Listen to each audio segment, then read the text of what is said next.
Hey everybody, it is so good to see y'all tonight. Welcome to Myers Tells Appalachia weekly live stream. Let's see who we got in here tonight. Let's see. Welcome in, Randall. It's so good to see you. Thanks so much for coming in. Rachel, it's good to see you. Thank you so much for coming in. I sure appreciate it. And let's see. Janet, welcome in. Thank you so much for coming. It's so good to see you. And the Den, it's so good to see you. Thanks so much for coming in. Robin, it's good to see you. Thank you so much for coming in. It's so good to see you tonight. John, it's good to see you too. Thank you so much for coming in. Always good to see you. It's good to see each and every one of y'all. Hopefully everybody's doing fantastic today. Had a pretty good day today. I was off work and had to go to the doctor and get my every 3 month prescription renewed so I could get my medicines, and then went over at Dad's and looked at the garden, got some potatoes planted, some onions in the ground, and went and got some radishes, got those planted. Hi, Nisi. It's so good to see you. Thanks so much for coming in. Welcome. We bought some cabbage seed to let grow into plants because there's no way that I was going to pay like $4 for 3 plants because that's insane. So we decided to grow our own. We got those growing. So yeah, we got radishes in the ground now, and John Petticourt, so good to see you. Thanks so much for coming in. Daryl, thank you so much for coming in. It's good to see you. Always. James Wallace, thank you so much for coming in. It's always good to see you. Like I said, it's good to see everybody tonight. Thank everybody for their liking the videos and leaving us comments and the thumbs up and sharing out. We appreciate that. That helps the channel so much. I actually got a really cool message in one of my latest videos the other day on Bear Point. If you guys didn't see that, you have to check it out. It's a pretty neat little place. But a resident there at Bear Point that actually grew up there actually commented, and he actually filled in on some information that I had no idea, and it's not even documented. Of course, he told me appreciated sharing the area and the history, and he enjoyed it. And he kind of explained how the bear actually got there. His family is Native American, and he said that the way some of those bears got there was a hunting method, that they would run them from the woods out to the edge of the water, and that's how they would hunt them. They didn't have anywhere to go. So he said, I guess some of the bear naturally just made their way there, and they just started living and growing there. But the part that isn't documented, he said there's actually a Native American burial ground there in Bear Point, and I had no idea. So neat. You really wouldn't think it because it's full of vacation homes, really. A big old huge marina and that kind of stuff, and really cool place. And I was thankful for him leaving that comment. But I guess without further ado, we'll get into tonight's stories. We got 3. So let's get me off this old screen here and let's see what we can get into. As y'all saw, tonight's theme is aliens, unexplained encounters. that's happened throughout the years. And I'm going to start by sharing one that I experienced myself when I was a young boy. Uh, it was late in the summertime, after church. We got out of church and came home. And when we pulled up in the yard, we looked up way out over. We lived way out in the sticks, really, just out in the middle of cornfields and little community that's, it's 5 minutes from any town, just, and the towns that we're close to, they're just small. But I got to looking and I said, Dad, what is that? And over the tree line, there was 5 white balls of light that looked like they were attached to something, and they were just sitting there spinning in a circle. And he just looked at that and he's like, I really don't know what that is. He's like, He couldn't explain it.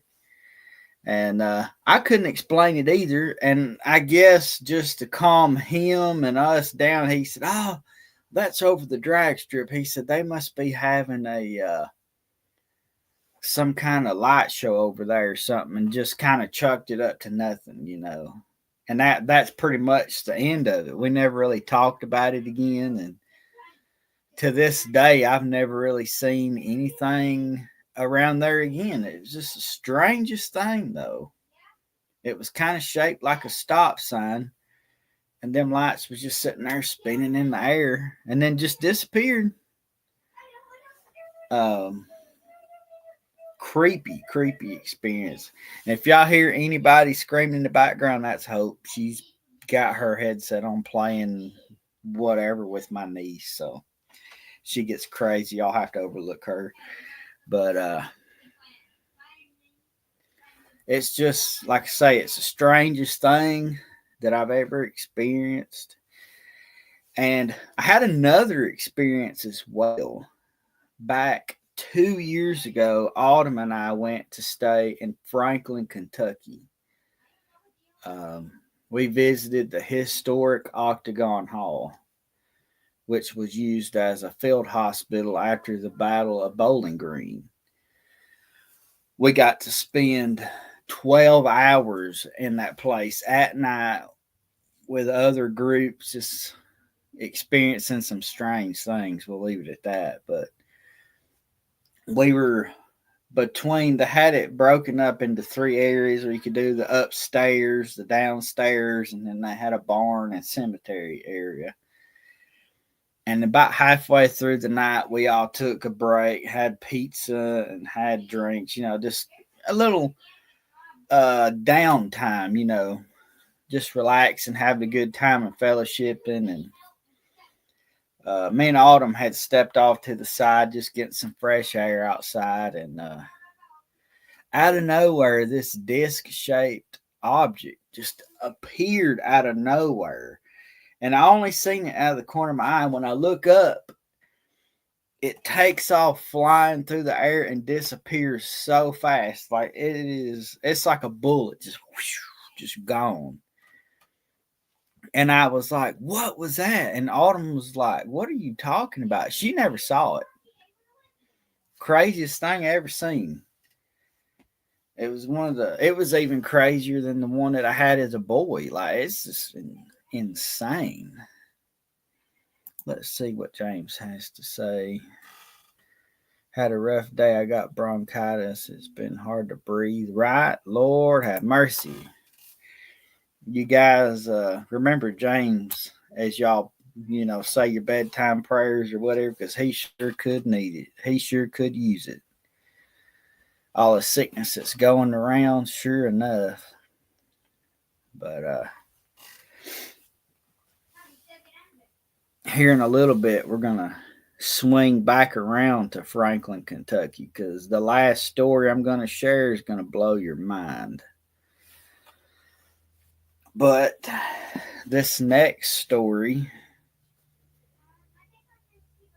I'm going to have to find it. There it is.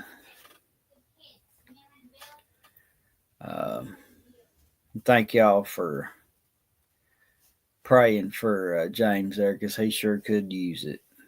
Appreciate that. I'm sure he does too. Um, this very next one that I'm about to read you guys has actual first-hand accounts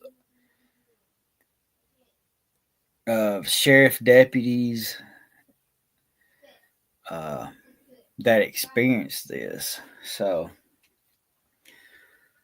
February 11th and 12th, 1989, over 50 people in the small town of Fife, Alabama, experienced strange occurrences in the skies. From the hours of 1 a.m. to 7 a.m., there were bright lights from top to bottom, one at the center, and there was a green light as a triangle shaped object floating through the air over the town. Let's see. Fife Police Chief Junior Garmany and Assistant Police Chief Fred Works responded to calls. Over 50 came in, and they decided that they needed to look into it. And this is from the words of Chief Garmany himself. Well outside the Fife city limits, we saw something in the sky and attempted to chase it. That time, me and Mr. Works were on County Road 43. The two of us got out of our car and saw the UFO coming directly at us. Chief Works said the object came on over and got straight overhead. It was so big and wide and appeared to be a wide triangular shape. We kept waiting to hear the sound and kept looking at each other, saying, "Where's the sound?" Never heard a thing. Over 50 people in the small town of 2000 experienced the same thing.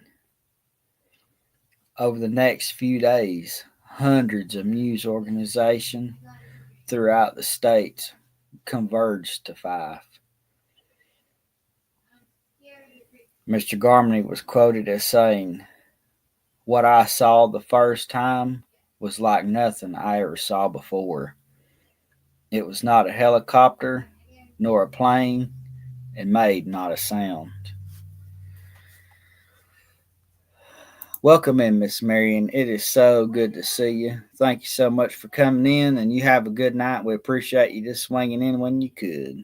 We'll see you later. Hopefully have a good one. All right.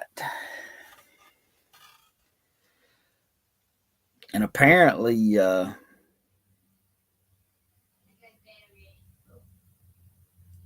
UFO sightings made such an impact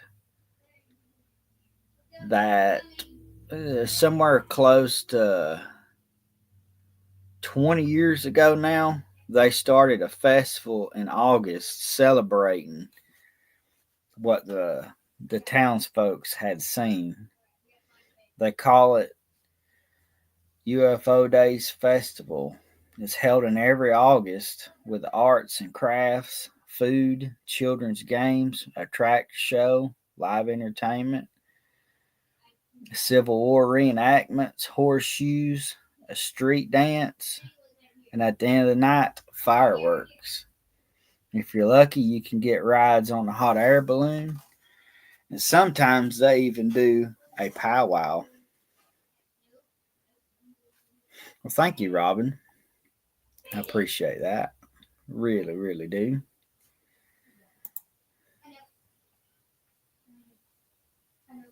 Let's see, what did I miss? I'm still recovering from flu. Very weak. Have chronic respiratory condition. Well, Miss Robin, we'll be saying a prayer for you, and as will everybody else that you will be doing, may have a quick recovery and get well soon. All these old sicknesses are not fun, that's for sure, especially when they're connected to chronic illness. But I get to go to the UFO days. It's so fun. But the thing is the only thing that keeps the history and story alive from those days, the story back in 1989, is literally the festival, because there's no signs of any of this on anywhere. Not even a historic marker or anything. Every once in a while, you'll see a YouTube channel that might cover the story, but it's mostly forgotten. And if they ever stop the festival, this story will be forgotten forever. Let's see. Welcome in, May. It's so good to see you. Thank you so much for coming in. Appreciate it.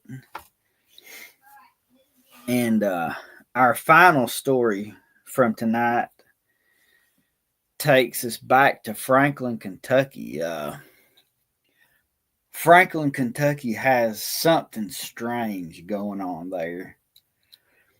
From the spirits of the ghosts that, I'm not sure how exactly the distance away from Bowling Green, but I know it's just right in that area there. The wounded soldiers were taken to the Octagon Hall, and they had leg amputated and all kind of surgeries trying to save their life from the Battle of Bowling Green. So from Franklin to Bowling Green, there's no telling what you can experience or what you'll see. You can see fallen soldiers or anything. And this story dates back to 1948. And very strange encounter. And it goes like this. Many years ago, an unidentified flying object was reported seen flying over Franklin, Kentucky. A decorated pilot with the Kentucky Air National Guard was sent to investigate and actually lost his life. And this is his story. January 7th, 1948, Captain Thomas F. Mantle Jr. was on a training flight over Kentucky when he received an order to investigate the UFO.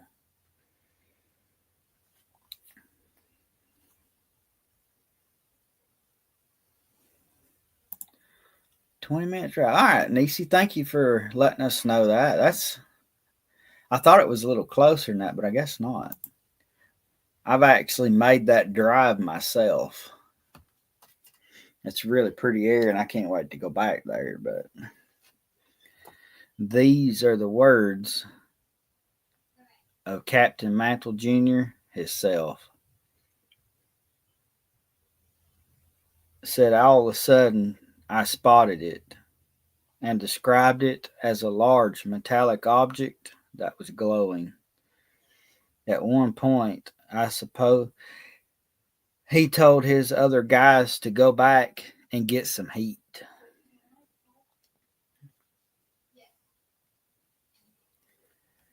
Let's see. Another person said that they heard Captain Mantle Jr. say that he saw some type of life inside it, but they never proved that ever happened. And it says, sadly, we'll never know what it was that he saw himself. He died when his plane crashed in an open field. After the crash, the military said that Mantle flew too high and lost oxygen and crashed. But for a Dr. Snyder, this event was different from any other UFO sighting he had ever experienced. The thing is about this official incident is that it was an official sighting. This was not some quack out in the field. Snyder said he actually saw a flying saucer. The control tower of Goddard Army Field at the Fort Knox actually spotted it as well. According to Snyder, the military released very little information. They did say that Mantle could have been flying toward a weather balloon and have even planet Venus, but the government never makes any intergalactic connection. Someone says that he saw something that he thought was a threat, and he didn't think it was a weather balloon, and I think he knew it wasn't a planet as well. I wouldn't want to bet on it, but I could have very likely it could have very likely been something else from who knows where. That has got to be one of the strangest stories I have ever heard. And sadly, a person lost their lives chasing after it, following their orders. So, what exactly was it that he was chasing? I've heard tell that it was so fast that they would fly toward it and then it would just shoot off and then stop and they would be able to catch up like playing cat and mouse. And there was reports of citizens in the ground said that they could actually see the military plane chasing after the strange object. And sadly, Captain Mantle's story isn't widespread either. The only way that I knew about this is strange in itself. The location where Captain Mantle crashed his craft is actually a highway now.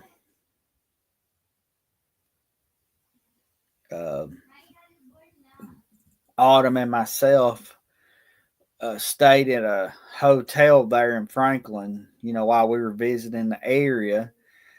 And the crash site was literally in front of the hotel that we were staying in.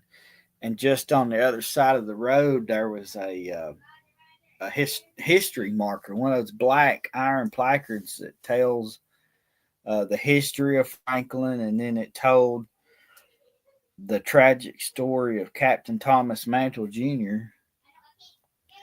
And along beside that, they have a really beautiful cabin there that you could go in and visit. It's kind of like a museum of Franklin.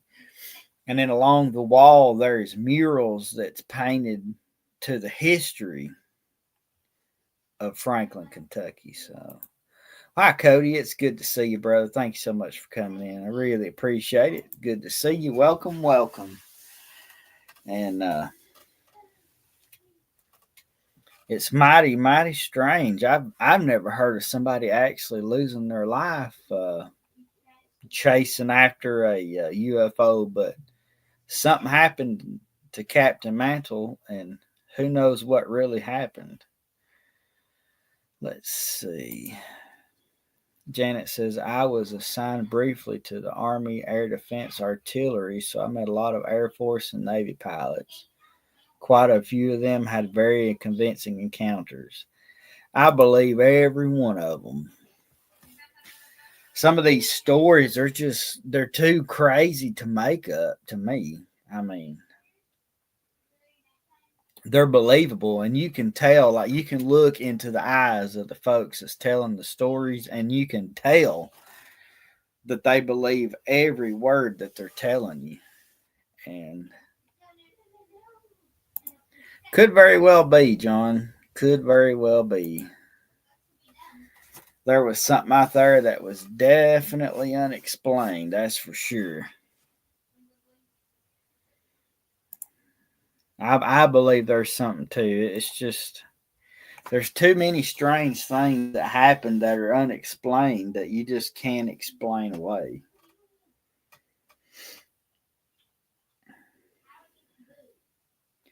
But Franklin, Kentucky is such a neat little place. I enjoy. Yes, I agree with Cody. I would love to listen to their stories. They have some interesting stories.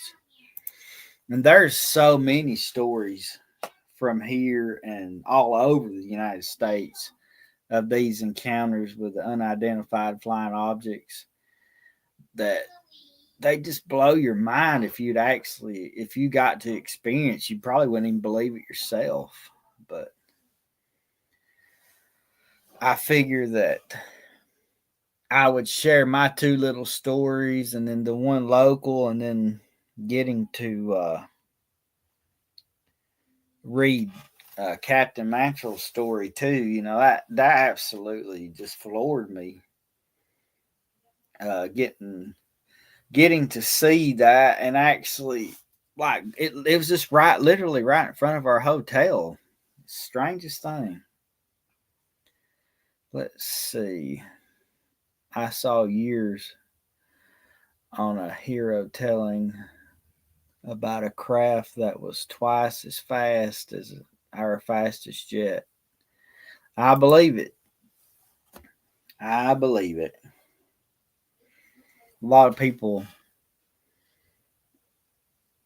they it's if I don't see it with my own eyes, it didn't happen kind of thing. But I believe it all for sure.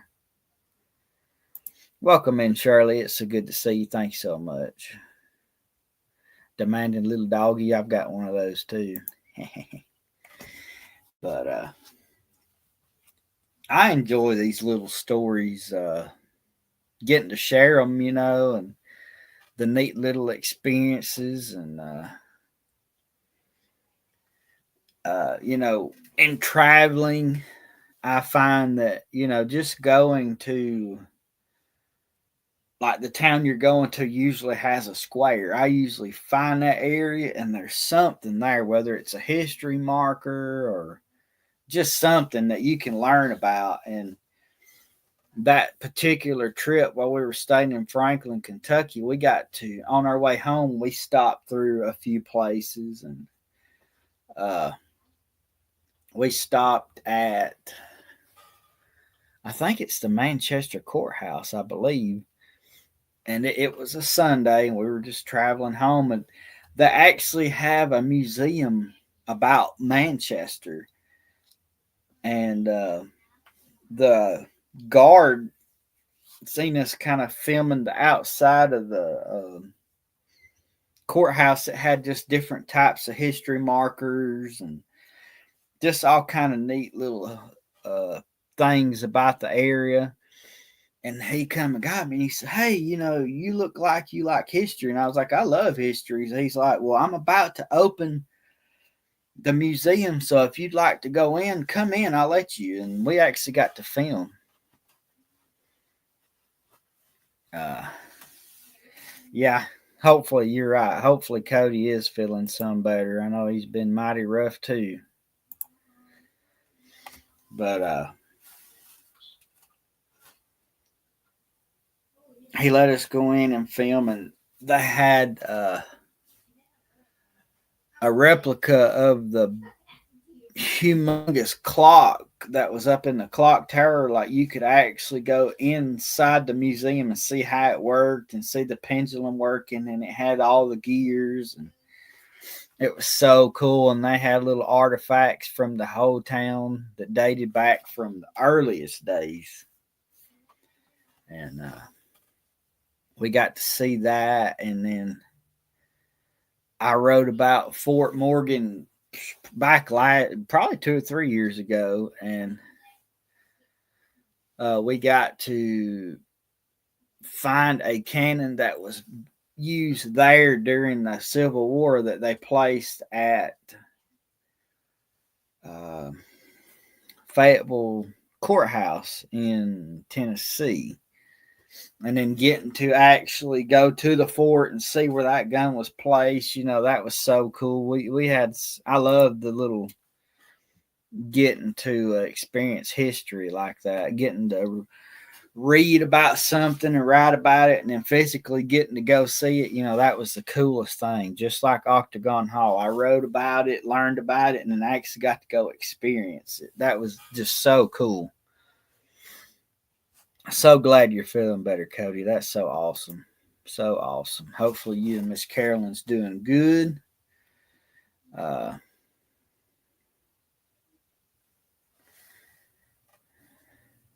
Let's see. We're mighty sorry about that, Janet. Hopefully everything starts improving and you can get some rest and he can get some rest as well. We'll keep you in our prayers as well. So I guess keep everybody in your prayers because we all need prayers for something. A prayer never hurts because the good Lord's always the answer to all of our problems. He sure is. Like I always say, guys, it's so good to see y'all. Always appreciate y'all coming out and joining in and having such a good time. Learning about some of these neat stories and stories that's being lost to time, and we're getting to dig them out of the old dusty history books and bring them to you guys, and keeping them alive as much as we can, which I know I'm not as good as Donnie and Jared and JD and all them, but I'm trying. I'm getting there. Doing the best I can, just like old Cody there. He's doing fantastic too, and we're just hanging in for the long haul and holding on. So let's see. Had the chance to visit Camp Blunt Park some time ago. It was a very enjoyable visit. Right, that place is cool. Oh, thank you so much. I sure appreciate it. And it's all, like I say, it's always good to see you guys. Appreciate all the comments, the gracious comments y'all leave, and the sharing out to your friends and ringing the bell and all your subscriptions. I really appreciate it. You guys make it worth doing this, that's for sure. And this week's video that's coming out Saturday is going to be on a place that me and Autumn actually got to visit again, going and experiencing historic places. A place called the Home for Confederate Veterans here in Alabama. We got to experience that, and unfortunately, I filmed a video we didn't do the inside of the museum because I didn't have permission to do that.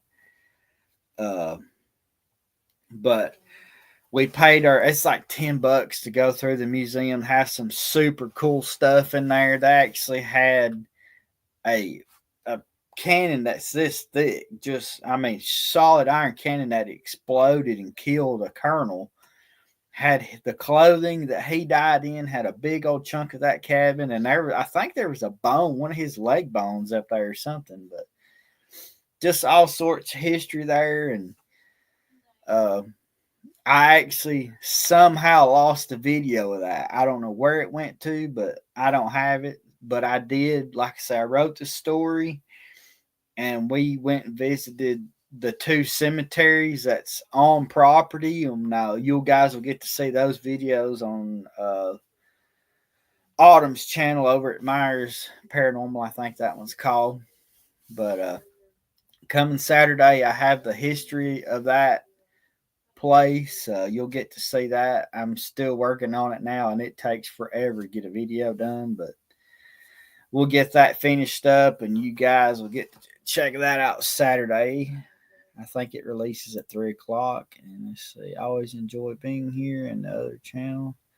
Thank you so much. Appreciate that. Thank you so much for your gracious words. I really, really appreciate that. Thank you, James. Let's see. Don't forget to smash the like button. Thank you so much.